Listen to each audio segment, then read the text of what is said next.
जय माता दी। Welcome to astro सेवा चैनल।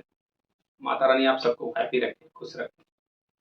आज हम लोग सुभाष चंद्र बोस, मैड पैट्रियट जिसको मैं बोलता हूँ, greatest fighter fighter freedom fighter हैं, उनके ऊपर हम लोग वीडियो बनाने जा रहा हूँ। उनकी कुंडली का विश्लेषण, स्पेशली ये वीडियो बनाने का मकसद है उनकी डेथ की जो मिस्ट्री है। बहुत सारे लोग बोलते हैं कि 1945 में उनकी डेथ नहीं हुई, गुमनामी बाबा के नाम से बहुत सालों तक जिंदा रहे। कोई बाद में बोला कि वो मॉस्को के टीवी चैनल पर उनको सुना गया। ये जो डेथ मिस्ट्री है वो अभी तक सॉल्व नहीं हुई, बट यहाँ पे आप पाओगे कि yes, he was died in 1945। Plane crash में कैसे हुआ नहीं हुआ तो डिफरेंट थिंग। आई थिंक उनकी डेथ हो गई क्योंकि एस्ट्रोलॉजी ने इसको प्रूफ कर दिया है कि 1945 के बाद जो गुरु की महादशा चल रही थी उनकी डेथ उसी में हो गई थी। जो हम बार बार कहते हैं कि सप्तम से सीधा कनेक्शन होता है। बहुत सारे हमने पूर्णिया देखी, चाहे वो प्रिंसेस डायना हो, महात्मा गांधी हो, इंदिरा गांधी हो, ओसामा बिन लादेन हो, और कोई भी हो, तो जो सप्तम से कनेक्शन रहता है और गोचर जब बनता है, ऐसा योग बनता है तो ऐसा डेथ हो जाती है। इट इज प्रूव्ड हियर कि इसके बाद उनका डेथ लाइफ नहीं थी। पहले उनका जन्म का विवरण देख लेते हैं। और एक चीज और इसमें छिपा हुआ है कि मैंने बार बार कहा कि पॉलिटिकल कैरियर की सफलता के लिए, पॉलिटिकली आप सक्सेसफुल होगे कि नहीं होगे, उसके लिए आपका पंचांग का भी होना जरूरी है। ये ग्रह नक्षत्र तो ठीक है, बट पंचांग का बल जरूरी होता है। जैसे हम चंद्रमा का बल, वार का बल, नक्षत्र का बल, वहां पे एक ऐसा चीज इनके अंदर है जो उनको सफल नहीं बनाने दिया, नहीं बनने दिया। तो इनका जन्म का विवरण देख लेते हैं। इनका जन्म 23 जनवरी 1897 को हुआ था। स्थान कटक, उड़ीसा में कटक है। बहुत रिच और वेल्दी फैमिली में उनका जन्म हुआ, बंगाली फैमिली में कटक में। समय 12:15 डे टाइम में बार बार बोलता था कि मिड डे और मिड नाइट का जन्म आदमी को नेम फेम तो देखे जाता, तो मिड डे का जन्म इनका। लग्न मेष, क्या बात है, वॉरियर सेनापति जो मंगल देव होते हैं उनका लग्न मेष है। ये देखिए लग्न कुंडली और नवमांश कुंडली। दृकना में बहुत कुछ ग्रह का, ज्यादा कुछ कोई नीच ग्रह और कोई उच्च ग्रह नहीं, इसके लिए दृकना नहीं बनाया है। लग्न और नवमांश दिया यहाँ पे। तो लग्न इनकी मेष है, पहली राशि पड़ी लग्न कुंडली में, और नवमांश कुंडली में नवी राशि पड़ी है लग्न में। तो नवमांश का मालिक गुरु होता है और गुरु इनका बहुत ही स्ट्रांग है। राशि कन्या, क्या बात है, नरेंद्र मोदी की भी जो चंद्रमा वो लग्न में, सॉरी छठे स्थान में इनका चंद्रमा। नरेंद्र मोदी का जो चंद्रमा हो लग्न में, इनका जो चंद्रमा हो यहाँ पे छठे स्थान कन्या में। और कन्या चंद्रमा के लिए अच्छा माना जाता है क्योंकि इवन साइन है और बुध की साइन है, तो अच्छे ग्रह का ये साइन है, राशि है, तो चंद्रमा को बल है। नक्षत्र उत्तरा फाल्गुन, ये थोड़ा सा मैं इसके ऊपर थोड़ा चर्चा करना चाहूंगा। उत्तराषाढ़ा, उत्तरा फाल्गुनी और कृतिका, तीन नक्षत्र सूर्य के, हर ग्रह के तीन नक्षत्र होते हैं। तो जो इंदिरा गांधी का नक्षत्र ये उत्तराषाढ़ा है, उत्तराषाढ़ा का मालिक भी सूर्य है, और इनका जो नक्षत्र उत्तरा फाल्गुनी, इसका भी मालिक सूर्य है। तो नक्षत्र काफी बल है। ऐसे लोग झुकने वाले होते हैं, नहीं डरने वाले होते नहीं। और इसकी जो कैटेगरी है, ये सेकंड कैटेगरी है, मनुष्य कैटेगरी में आती है नक्षत्र, तो अच्छा माना जाएगा। तिथि कृष्ण पंचमी, चंद्रमा को मीडियम बल है। शुक्ल पक्ष के चंद्रमा को ज्यादा बल होता है और कृष्ण पक्ष के चंद्रमा को कम बल होता है। तो पंचमी के आसपास है तो मीडियम बल है चंद्रमा को। दिन शनिवार, इसी की चर्चा में कर रहा था अभी। ये जो चीज है ना, ये बनने नहीं देती है। वार में सबसे आगे कौन सा आता है, रवि। रवि का मालिक सूर्य, सूर्य कौन है, राजा है। नरेंद्र मोदी का जन्म रविवार को हुआ। और जितने भी हमारे देश के प्राइम मिनिस्टर बने हैं, मैंने इसके ऊपर एक कुंडली बनाई है, एक वीडियो बनाई है कि अपने देश के जितने भी प्रधानमंत्री हुए अब तक, किसी का भी जन्मदिन इस शनिवार दिन को नहीं हुआ। महात्मा गांधी का कुंडली हम कभी बनाएंगे तो उनको भी आप दिखाऊंगा कि महात्मा गांधी का भी जन्म शनिवार को हुआ। ना पीएम बने, ना ही सीएम बने, ना ही प्रेसिडेंट बने, तो सफल नहीं होने देगा। तो शनिवार का जन्म इसका मालिक शनि होता है, और शनि शुद्ध है, सेवक है, वो राजा नहीं बनने देगा नहीं आपको। ये कहीं ना कहीं इनको रुकावट डाला, इट्स बिलीफ, और मैंने इसका प्रूफ भी दिया है प्रीवियस वीडियो में। इसके डिस्क्रिप्शन के लिंक में मैं डाल दूंगा। महादशा देख लेते हैं। क्योंकि जन्म इनका उत्तरा फाल्गुनी फाल्गुनी में हुआ और उत्तरा फाल्गुनी का मालिक सूर्य होता है, तो इनका जो महादशा स्टार्ट हुई सूर्य से महादशा स्टार्ट हुई। सूर्य 6 साल, चंद्रमा 10 साल, मंगल 7 साल, राहु 18 साल और गुरु 16 साल।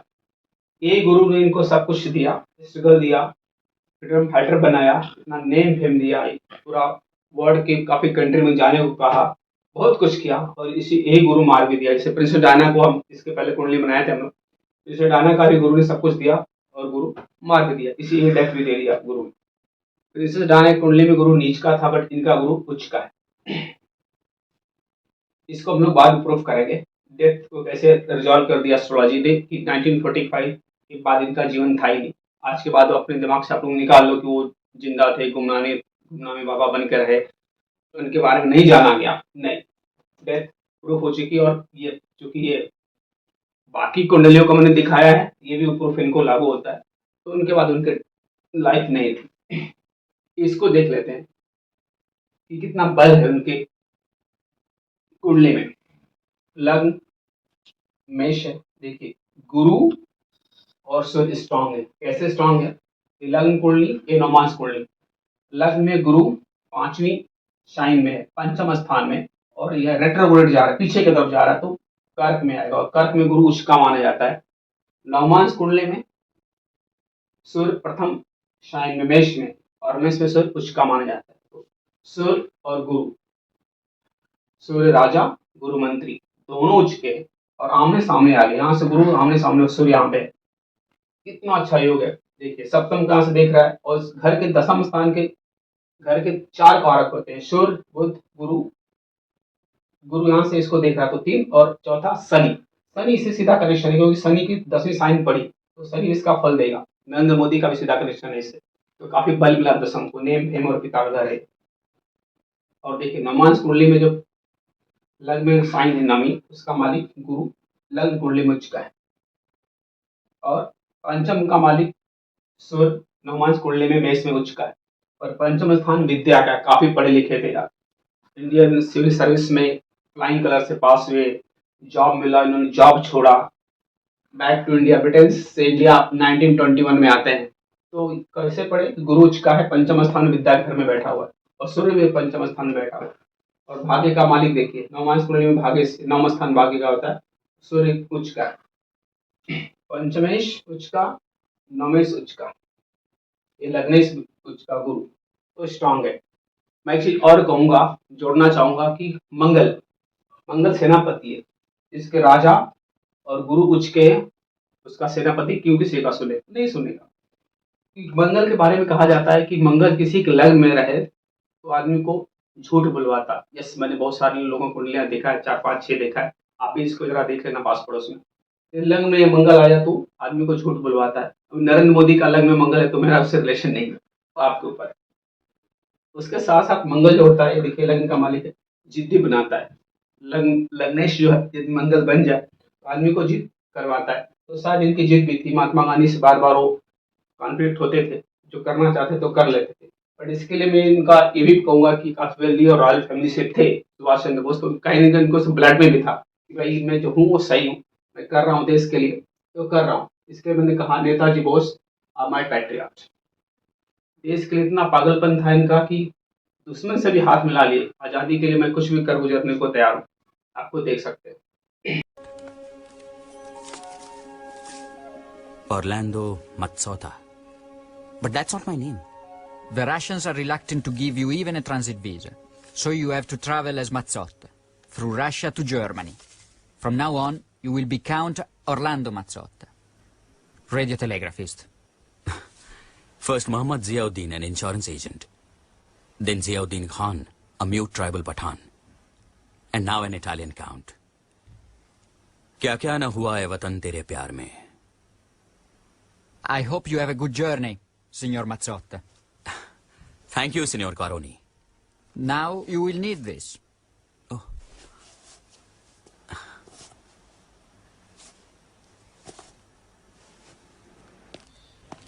Thank you, Signora. आगे बढ़ते हैं। उनका अर्लियर बिलीव कैसा था? पहले कैसा बिलीव करते थे? डेमोक्रेसी में बिलीव करते थे, और जैसे वर्ल्ड वॉर 2 हो गया उनका बिलीफ ऑटोक्रेसी के तरफ चला गया, क्योंकि काफी लंबा स्ट्रगल चल रहा था देश की आजादी के लिए। तो उन्होंने सोचा पहले डेमोक्रेसी से देश को चलाया जा सकता, बट बाद में उन्होंने सोचा कि नहीं, इस हिटलर, हिडेकी टोजो और बेनिटो मुसोलिनी, मतलब जर्मनी, जापान और इटली के जो ये तीनों डिक्टेटर थे, काफी अपना साम्राज्य फैला रहे थे और कंट्रोल में ला रहे थे। उनको लगा कि सोसाइटी को ऑटोक्रेसी से भी सुधारा जा सकता है। किसका? नेताजी बोस का। पहले डेमोक्रेसी में भरोसा रखते थे, बट वर्ल्ड वॉर के बाद उनका ऑटोक्रेसी की तरफ भरोसा आ गया। इससे भी देश को और सोशल प्रॉब्लम सॉल्व किया जा सकती है, ऑटोक्रेसी और डिक्टेटरशिप से। स्पिरिचुअल मेंटर कौन थे? स्वामी विवेकानंद।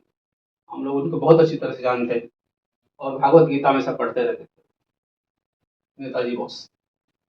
पॉलिटिकल मेंटर आशुतोष मुखर्जी, चित्तरंजन दास, नेहरू जी और बहुत सारे लोग। रास बिहारी बोस भी है, उनके पॉलिटिकल मेंटर थे, पॉलिटिकल गुरु थे। सेंट टू जेल इन मांडेल बर्मा, जो आज का म्यांमार है, इन 1925 फॉर प्रोटेस्ट। बंगाल में कुछ प्रोटेस्ट चल रहा था, आज़ादी की लड़ाई चल रही थी, कुछ प्रोटेस्ट की वजह से उनको बर्मा के मैंडले में जेल के अंदर रखा गया। उम्र उनकी कितनी थी दैट टाइम? 21 साल के सिर्फ होते। आज़ादी का जुनून इतना था उनको। प्लेन क्रैश, सबको बता दी कि ये डेथ है, इसको डिस्कस कर लेते हैं। Plane crash in Taipei, Taiwan की कैपिटल है ताइपेई। 18 अगस्त 1945 को टोक्यो जा रहे थे, सबको पता है टोक्यो जा रहे थे। जैसे ही थोड़ा टाइम के लिए टेक ऑफ हुआ, थोड़े टाइम में प्लेन क्रैश हो जाता और जितने लोग ऑन बोर्ड रहते हैं प्लेन में, सबकी डेथ हो जाती है। 3rd डिग्री बर्न बोलते हैं, बोला गया था उस टाइम पे। इतना जल गए थे, काफी जल गए थे और वहाँ पे डेथ हो जाती है। हॉस्पिटल में जाते हैं, इलाज होता था तो बचते नहीं है। आइए इनका डेथ का प्रूफ देते हैं, जो सप्तम से सीधा कनेक्शन है। सैकड़ों कुंडलियां मैंने देखा है, तो आज के बाद अपने दिमाग से निकाल लीजिए कि 1945 के बाद नेताजी जितना थे, नहीं, गुरु ने उनको मार दिया। बार बार कहता हूँ, सप्तम में जो राशि पड़ी रहती है तो उसके नक्षत्र में कौन रहेगा, वो अपने महादशा में मार देगा। तो सप्तम में कौन सी राशि है? देखिए लग्न में, तो लग्न में या तो नवमांश में, तो उनको लग्न से कनेक्शन है। लग्न की राशि हो तुला, और तुला का मालिक कौन है? शुक्र। गुरु इनका जो है वो पूर्वा फाल्गुनी नक्षत्र में, और पूर्वा फाल्गुनी का मालिक होता है शुक्र। और ये जब उनकी डेथ हुई तो इसी गुरु की महादशा चल रही थी, जो सप्तम राशि में पड़े हुए मालिक के नक्षत्र में बैठा है, पूर्वा फाल्गुनी में। ये प्रूफ हो गया। दूसरा मैं गोचर से भी प्रूफ करता हूँ कि जब भी शनि अष्टम में जो साइन पड़ी है, या तो लग्न में या तो नवमांश कुंडली में, जब उसके ऊपर से शनि गुजरे, इन जनरल भी, नॉट ओनली डेथ के टाइम, इन जनरल भी जब भी शनि देव इन राशियों के मालिकों से गुजरते हैं, ये देखिए, तो तकलीफ होती है, प्रॉब्लम होती है। तो जब उनकी डेथ हुई तो शनि देवजित हो वो मिथुन साइन से गुजर रहे थे। मिथुन साइन का मालिक और बुध। देखिए नवमांश कुंडली में अष्टम में इसका मालिक मंगल, और मंगल कहाँ बैठा है? मिथुन में बैठा है। यहीं से शनिदेव गुजर रहे थे और महादशा भी सप्तम से कनेक्ट थी, तो डेथ हो गई। आगे बढ़ते इसके कोलकाता से बिहार, बिहार से काबुल, काबुल से फिर सोवियत रशिया, सोवियत रशिया से ऑस्ट्रिया, ऑस्ट्रिया से फिर जर्मनी, हिटलर को मिलना, क्या बात है, एक पागलपन था, एक जुनून था। कोलकाता से काबुल, काबुल से जर्मनी जाते हैं रशिया के थ्रू। कितने सारे नाम। मोहम्मद जियाउद्दीन, इंश्योरेंस एजेंट, उन्होंने नाम अपना बदला 1941 में, बदल करके आगे बढ़ते हैं। अफगानिस्तान में जाते हैं। अफगानिस्तान में उनको आगे के प्लान के लिए फिर उनको इटालियन पासपोर्ट पे नाम दिया जाता है, ऑरलैंडो मोजेटो। ऑरलैंडो मोजेटो नाम उनका रहता है। इटालियन एक डिप्लोमेट रहता है, ऑफिसर रहता है, वो हेल्प करता है और अपना नाम देकर उनको 1941 में उनको सोवियत रशिया भेजता है। सोवियत रशिया के थ्रू जर्मनी में जाते, और जर्मनी में जाने के बाद भी वो अलग नाम इस्तेमाल करते। विल्हम, शायद विल्हम आपको पता रहेगा सबको, वर्ल्ड वार 1 में जो आके किंग था, विल्हम सेकंड नाम था, तो वो नाम इस्तेमाल करते। विल्हम लियोनहार्ड, ये नाम जर्मनी जब घूमते तो ये नाम इस्तेमाल करते थे। देशभक्ति की, आज़ादी के लिए इतना पागलपन था उनका। आपको देख लो, ये देख लेते हैं। बैक टू इंडिया 1921, इंग्लैंड से सिविल सर्विस एग्जाम्स करके इंडिया आते हैं, जॉब करते हैं। पापा से उनके ज़्यादा क्लैश होते हैं, क्योंकि पापा चाहते थे कि वो जॉब करे, अच्छी नौकरी करे, बट उनको फ्रीडम के लिए, आज़ादी के लिए पागलपन था, जुनून था, तो जॉब छोड़ देते। सेम ईयर 1921 में कांग्रेस को ज्वाइन कर लेते हैं।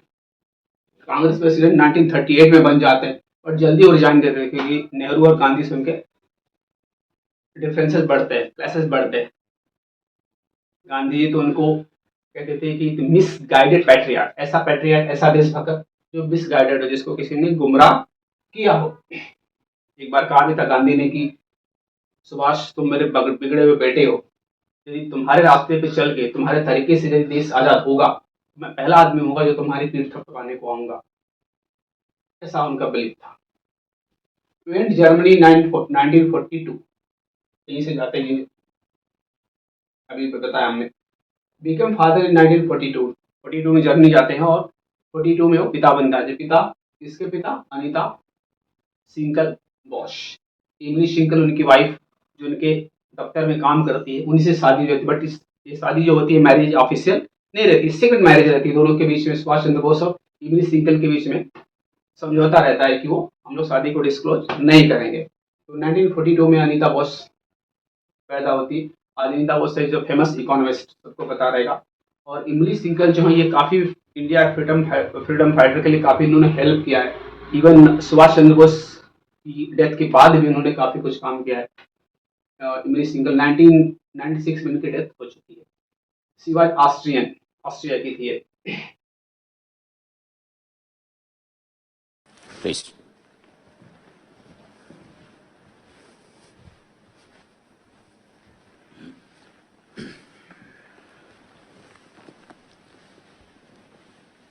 May I make an observation if the Führer has no objection? Yes, of course. Perhaps the Führer has been misinformed about India and Indians. Really? What have I said that upsets you? In your book Mein Kampf, you have written, England will lose India only if it allows its administrative machinery to be dominated by Indians. And further, I, as a German, prefer to see India under British domination than any other country. That's because colonized people like you Indians take up cowardly stances like Gandhi's passive resistance. This is not what India needs. The agenda for India should be: 1, eliminate the British; 2, avoid the Russians; 3, make an agreement with Japan. Only after you've done that, you will be able to organize and reconstruct your country, which will take at least 100 years, provided you work hard like us Germans. Your Excellency, I too have been in politics all my life. I have come to you for support in our fight against a common enemy, and not for advice. Yeah. Germany and India have the same enemies: Britain and Russia. Britain has colonized India and now wants to dominate all of Europe. But whatever Churchill might think, Britain can never defeat Germany. Of course you must fight the British, but also keep an eye on Russia and its red friends like your Pandit Nehru. Communism is a scourge which must be stamped out from the face of the earth. Your Excellency, if I may suggest, you were wrongly advised into opening a second front against the Soviet Union.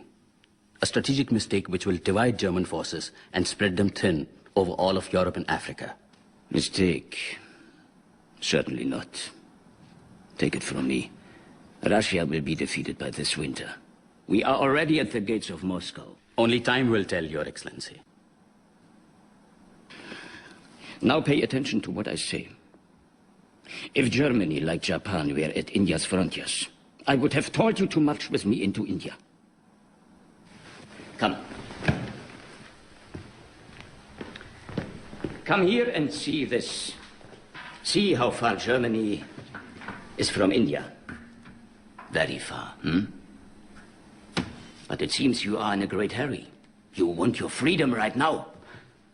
So it's better that you go to Japan and march with an army into India.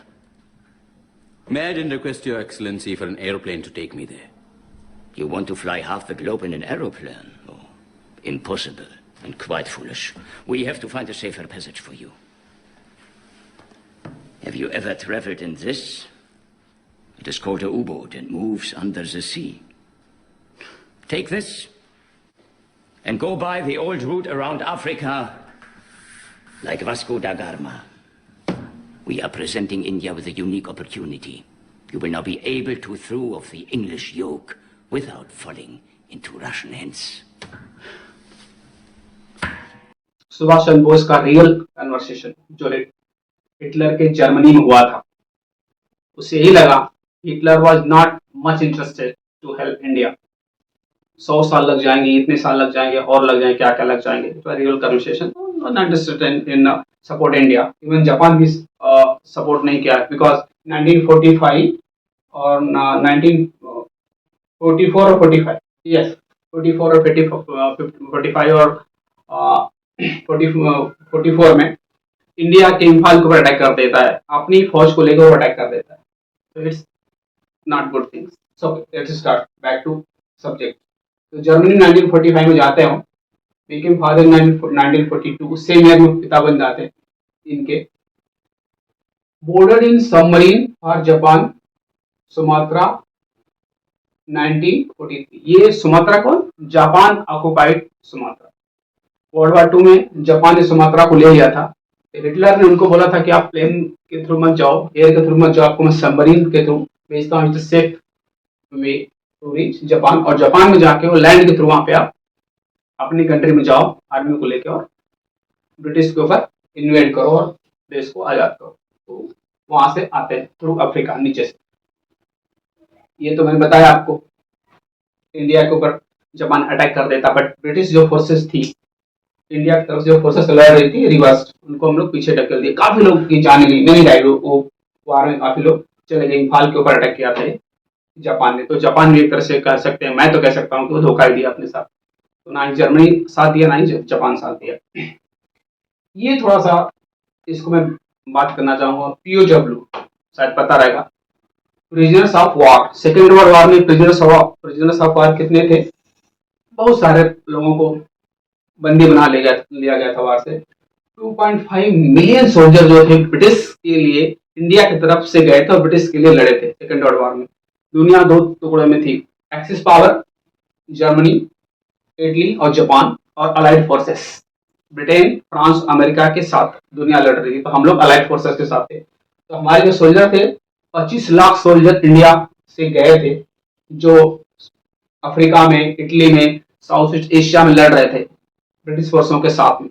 तो शायद इसके लिए भी शायद world war 2 के बाद Britain हमको आजाद कर दिया, और वर्ल्ड वार 2 के बाद बहुत सारे देश आजाद हो गए, बहुत सारे देश को आजाद कर दिया गया। और वैसे भी कहा जाए तो ब्रिटेन बैंकरप्ट हो गया था वर्ल्ड वार 2 के बाद, कुछ रहा नहीं गया था उसके पास। तो शायद वो छोड़ के चले गए और हमको आजादी वो लोग दे के गए, क्योंकि 250 साल के तक हम आजाद नहीं हुए। और वर्ल्ड वार 5 साल या 5 साल था कुछ, तो 39 to 45, 6 साल, यस 6 साल में ब्रिटेन छोड़ के चला जाता, ही बिकेम बैंकरप्ट और छोड़ के चला गया। इस पीओडब्ल्यू से सुभाष चंद्र बोस देश से बाहर जाते हैं। उनकी स्किल को समझिए, उनके पावर को समझिए।